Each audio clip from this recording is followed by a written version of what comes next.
Voilà, musidɓe on wonɓe siibude assistance humanitaire d'urgence nokku kala ka wonti ɗon. Assalamu aleykum. Hara min salmini on wode tedduga mi yetti on mouradu moƴƴuru miɗe yetti on yore tedduga kadi musidɓe no hiruɗon ɗo ni. Haray ko bandirawo meɗen hewti ka meɗen ɗo ni voilà en même temps on explique na en haray mapunde makko nden o sifano en haray ko yowdiri kon haray e ko hewtinimo kon ka meɗen. Assalamu aleykum. Kono makitana konto iwɗon aɗa kono hewtini o mama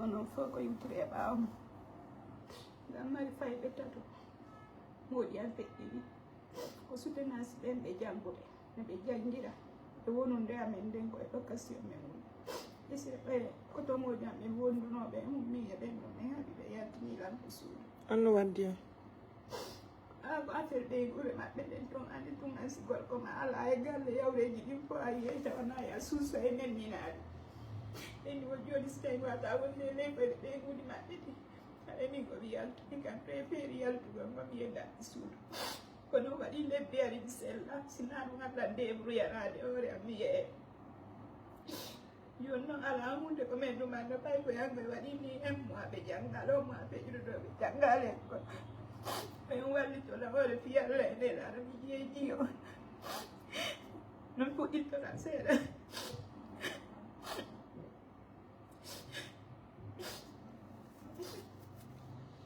mi wallitoma on ɗum wallitolalɗa fino jiyam ɓay ko yangoye fuɗɗora école eno mi yoɓira joni suudula ñawli 3 mois ko 300 000 yoɓata min heɗirano min feƴƴinira hayso koye nder lebbi seeɗa ara ara min kadi mi heeɓi hoorema kadi komi yeeytira ay jam mi yaani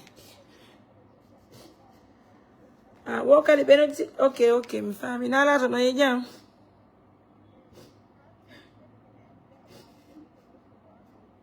wow. Merci Tata, I love you, Barkamo. C'est pas grave, I love you. You'll take a boy and you're born now. What you know?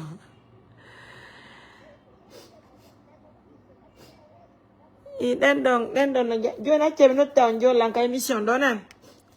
Je vous reviens, Tanti. Oui, désolé, hein, j'étais en direct avec une tante aussi, qui fait partie de nos partenaires de l'ONG. Alors, mesdames, messieurs, comme vous le constatez vous-même dans cette émission, dans ce direct, c'est une dame veuve, mère de 3 enfants que nous recevons dans cette émission, qui, selon elle, a été cherchée de la maison où son mari l'avait laissée. Hein. Mais ce qu'il faut reconnaître, que la maison n'appartient pas à son mari, c'est pour le grand frère à son mari. Donc, selon elle, il y a eu des histoires en famille. Finalement, elle a préféré quitter la maison pour prendre un loyer à Conakry. Et nous le savons tous actuellement, les conditions de vie, franchement, vivre à Conakry, ça demande beaucoup de moyens, ça demande beaucoup de patience. Alors, elle est venue habiter à Koya, notamment à Frigiadi. Aujourd'hui, elle se retrouve dans des situations qui sont très compliquées parce que ses enfants ne vont plus à l'école. Elle n'a pas les frais de scolarité de ses enfants. Même le manger, elle l'obtient difficilement. Et elle ne peut pas aussi payer le loyer pour elle-même. Selon elle, elle paye un montant de 300 000 au mois.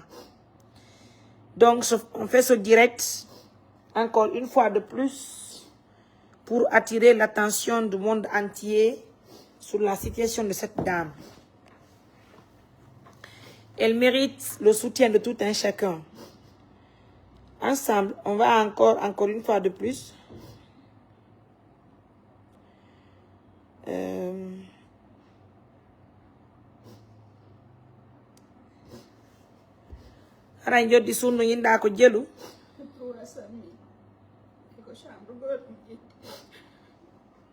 Ton de tu ino sati chambre goto 300 000.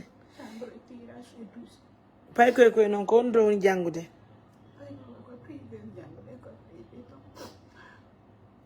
Pero école publique ji ala ton ne. Hari ko dum dabe on jangude la ko be nada e ko. Comme boy mabbe pay ko ngom boy mabbe woni jangude ko be fo tatono woni jangude. Be to kala be jangude. Oui, mais il y a des écoles publiques hein. Si réellement vous n'avez pas de moyens, il faut se contacter aussi des écoles publiques, surtout ces écoles publiques qui n'ont pas dit donc. Mais dire que vous allez payer, parce que pour payer les frais de scolarité des enfants aujourd'hui, surtout les motos, on a sati, on dirait on a eu des. 40 millions bata. Beda to soko endi do ko 100 000. 140 000 au mois. Il faut combien de mois pour ça même? Bon, nous, en grosso modo, nous voulons dans cette émission, aux situations qui sont données, la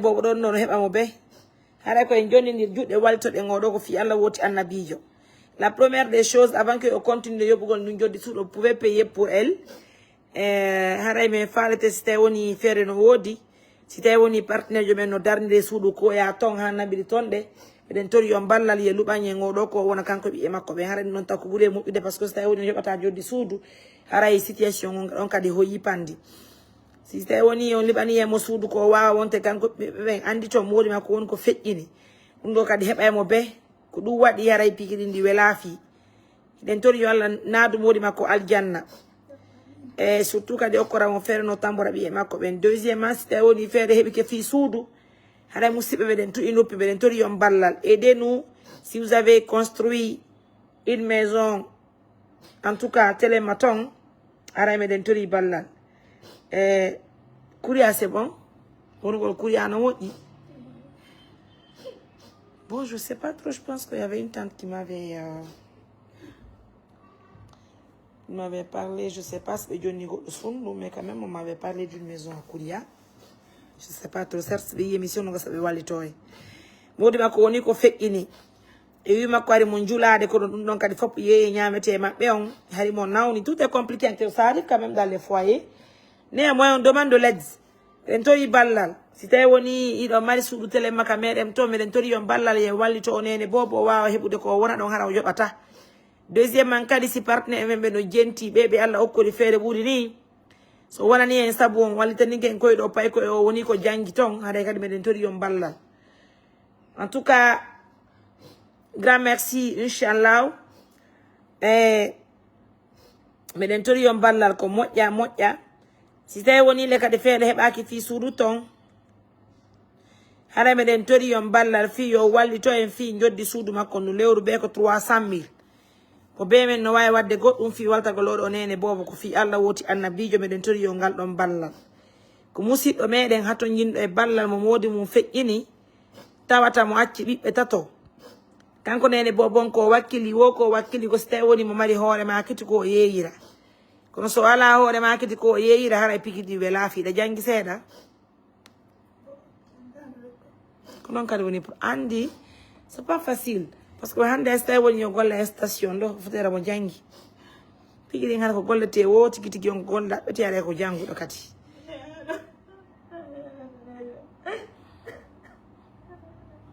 Hein?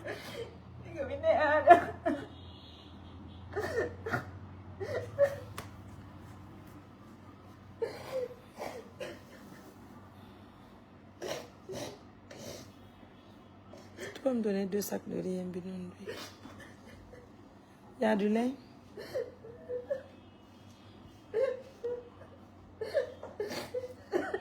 Mesdames, Messieurs, grand merci pour cette confiance que vous nous accordez à tout moment. En tout cas, dans cette émission, nous, on peut faire ce qu'on peut. Donc, on a marqué l'école qui kamedem Conakry to medem tori yon ballal yo walli to men walto de ngonene bobo do musiddo meden hato jindo e ballal. Nous, aujourd'hui, on va l'aider à avoir 2 sacs de riz et un bidon d'huile plus du lait s'il y en a déjà. On va l'aider en fonction de nos moyens, à travers le soutien de nos partenaires de confiance. Voilà, madame, ce qu'on peut apporter aujourd'hui. Et on va trouver un chauffeur qui va l'accompagner à Conakry.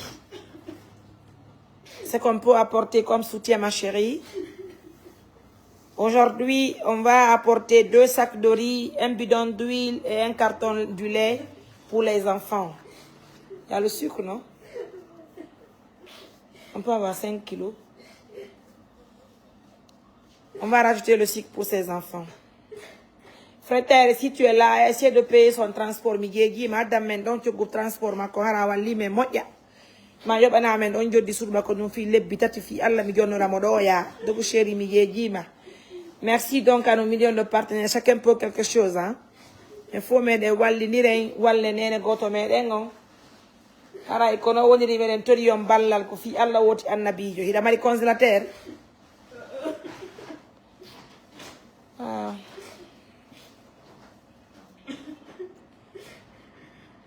Inda de ona kokoya de ne. Elle est afrigiadi. Mesdames, messieurs, ensemble, on va se donner les mains pour l'aider.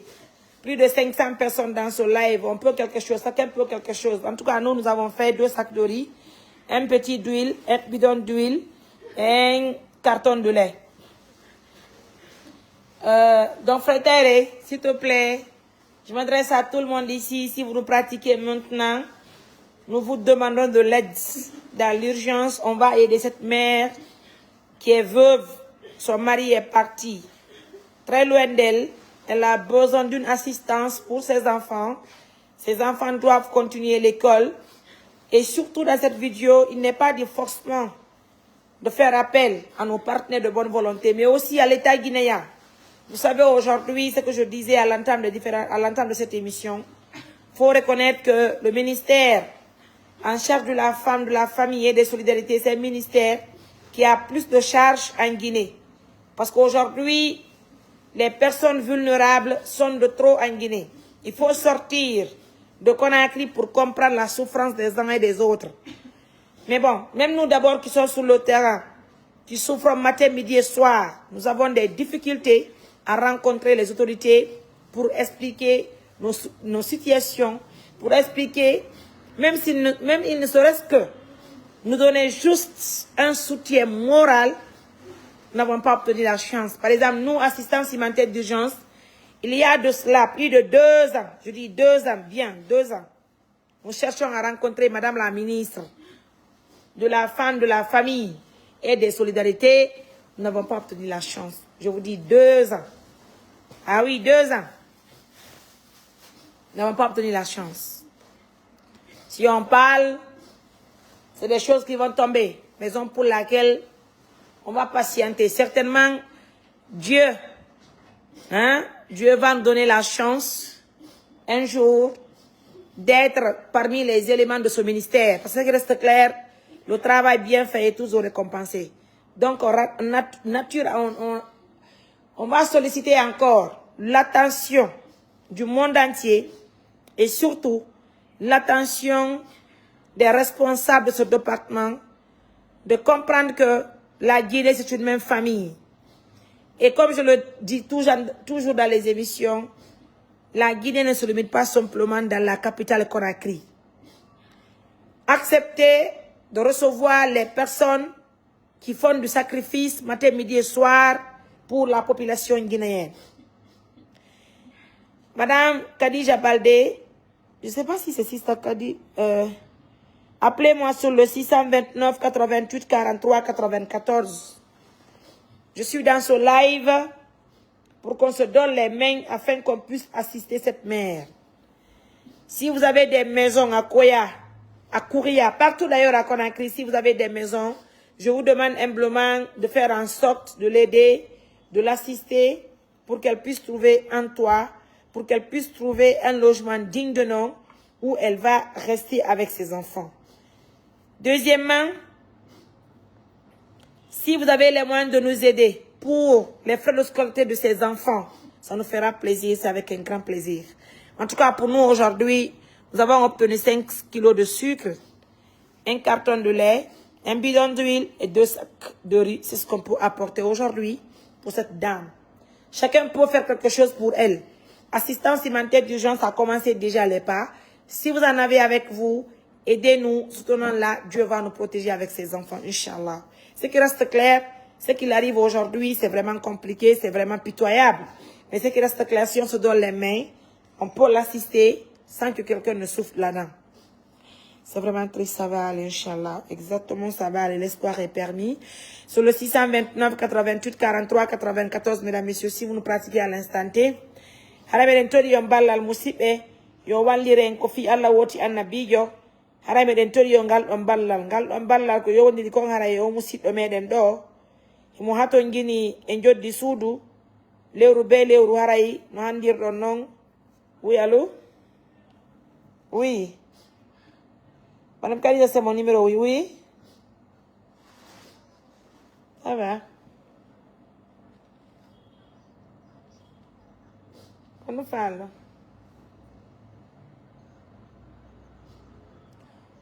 Ah ouais, bien. On va vous revenir. Inch'Allah. Merci à vous, madame. Merci d'être là pour l'attention et la confiance. Haray ko no woni de musidɓe ga 629 88 43 94. Haray on fo moɗon hiɗon tora ballal fi e wallito musidɗo meɗen ɗo. Haray no yirɗon ni mo yi ko woɗɗi hewti ka meɗen ɗo. Yiɗo kadi pigiɗo wata ko yoɓeteni ye Conakry parce que so tawi woni o naɓora ɗum ɗo ko ma dolle ɗe yoɓe.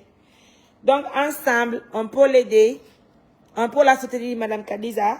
Chacun peut faire quelque chose pour cette dame.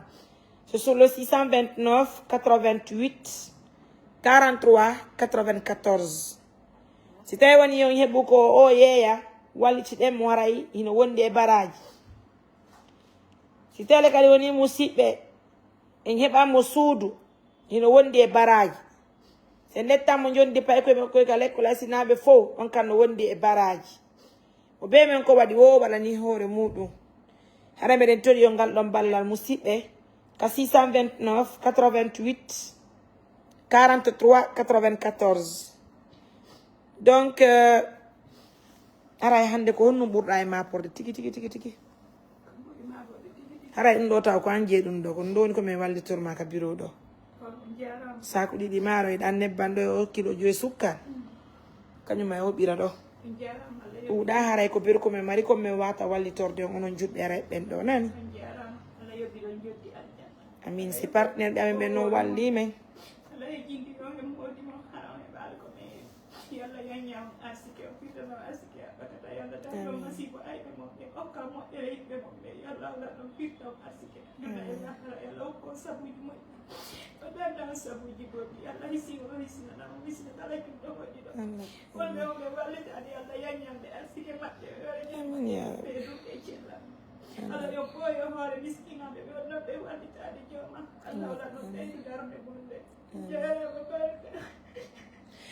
Mesdames, messieurs, qu'est-ce qu'on attend pour aider cette mère de famille qui est en larmes ce soir dans cette émission au bureau de l'ONG Assistance Humanitaire d'Urgence? Faites pareil que nous, apporter un soutien à cette maman, apporter ce soutien à cette mère de famille. Hein? Donc, nous en avons vraiment besoin.